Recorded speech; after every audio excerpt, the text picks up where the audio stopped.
How does a whole race of people go from being civil rights activists to being labeled the nation's most dangerous criminals in one generation? And it wasn't just bad luck, it was by design. In today's video, we're gonna be talking about the CIA and their top experiments on the black community. So back when Duke Dennis was born, former President Ronald Reagan and the CIA allegedly, remember, saying allegedly makes everything you say okay, put crack and guns in the black community. Why would Ronald Reagan put crack in the black community? Welp, random black baby that just popped up on my screen, I'll tell you why. He did it so he could fund the Nicaraguan war. See how I rolled my arm when I said Nicaraguan? Like, you know. No, papi.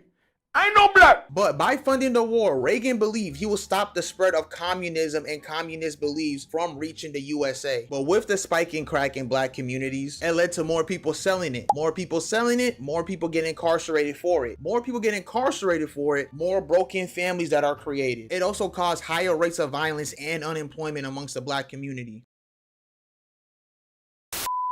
So yeah, for what I'm hearing, crack sounds pretty good. Oh yeah, and allegedly the CIA made gangster rap too to bring down the black community, which I will talk about later in the video. Now, the first CIA experiment I want to talk about that ruined the black community are Jordans. Now, everyone knows Jordans have like this vice grip on the black community. Like, honestly, now that I think about it, Jordans might be worse than crack, because crack only lasted to the 80s and it kind of fell off. To this day, people are still killing over Jordans. Over a shoe that costs Ling Ling $2 to make, but then it comes to the States and Jerome will buy it for 300 plus. One of the craziest things about Jordans to me is that they will release the same shoe, the same colorway, and people will still hype it up and buy it like it's a brand new shoe. It's the same shoe. Oh, but this one's bottoms is yellow and this one's bottoms is translucent, and this one has the Nike logo and this one has the Jumpman logo, so it's not the same shoe. It's the same fucking shoe. Like, I know Michael Jordan just sits in this big ass mansion, coked out son asking him for more money, just laughing because he knows you guys will pay for the same shoe over and over again. And the funniest things about Jordans are the only basketball shoe that you cannot play basketball in. You have one job as a basketball shoe, one job, and you can't even do that one job well, but yet you turn out to be the most successful basketball shoe ever. And God forbid you grow up and you don't know every single retro that came out in the exact order they came out, because if you don't, you're getting clowned. At least I did. I don't know, the game's a little different now. Like before, you just need like a pair of trues, some retros, you was cool. Bro, nowadays you gotta run out a Lambo and a Tesla just for prom, and I'm like, bro, where are these little niggas getting all this money for this shit? Next CIA experiment I want to talk about is Popeyes. Just anything Popeyes. Now, for anyone who doesn't know, Popeyes is the #1 restaurant responsible for obesity in America.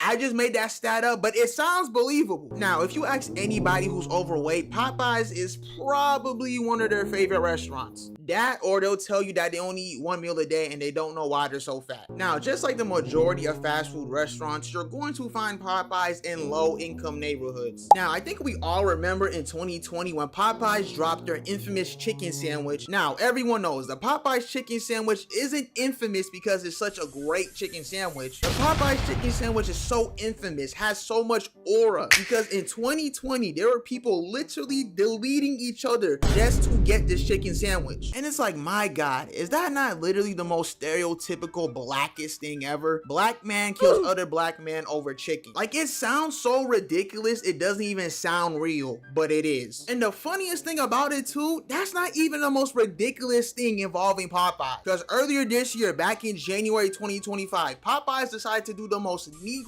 thing possible and drop a Popeyes Don Julio collab. Like, they're not even trying to hide it anymore. The old white men in their board meetings are very aware of who their consumers are. And honestly, if you still eat Popeyes, you're a disgrace to the black community. Popeyes, can I open you speaking? Hi, yes, hello. Yes? Yes, I was wondering if you guys can make me 100,000 wings. Hold on. Hello? Hello? Yes. Yes? Yeah, I was wondering if you guys can make me 100,000 wings. I'm sorry? I was wondering if you guys can make me 100,000 wings. 100,000 wings? Yeah. Why don't you call the manufacturer? What? Why don't you call the manufacturer? 1,000 what kind of wing? Like lemon pepper wings?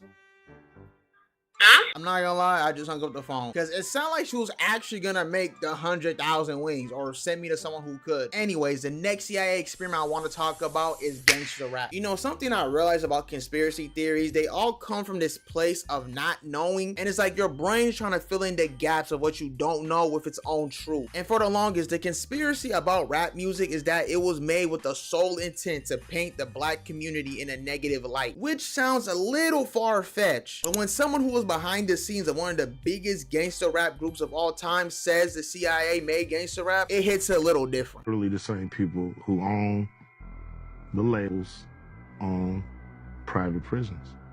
The records that come out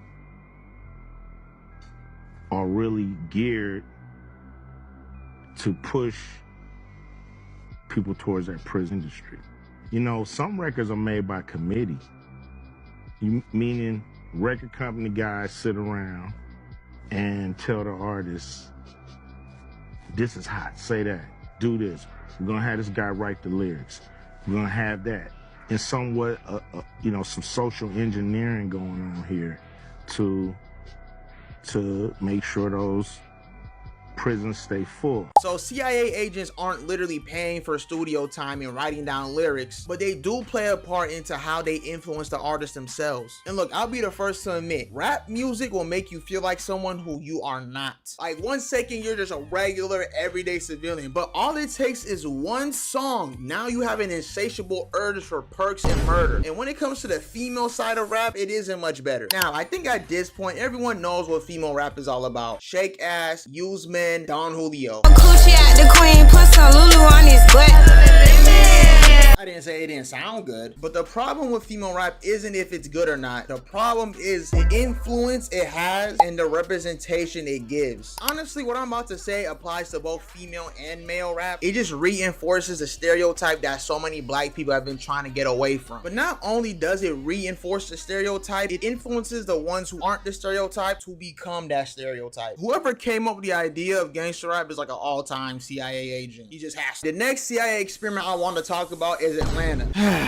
The land of everything overly ghetto. And thanks to the great city of Atlanta, we've gotten many different things like seafood boils, YN, ghetto baby mamas, baby daddies who don't claim their kids, EL men, public interviews, Hellcats, every dude looking like Quan. Look, the CIA have been on paid time off for the last 50 years. Like, the CIA is so ahead, they don't need to interact with anything black ever again in life, and they would still be blowing us out. But in the year 2025, with the advancement of AI, the mockery of black people have reached an all-time high. Y'all, this about to get messy, but it's gonna be worth it.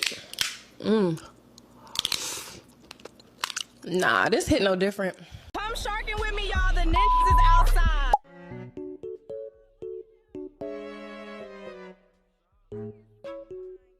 That's right, AI went from looking like this to looking like this in a matter of only a couple of years. It's so crazy, I could dedicate a whole video just to this, which is probably what I'm gonna do. So this is the end of the video right here. I want to say thank you for everyone who made it this far. Peace.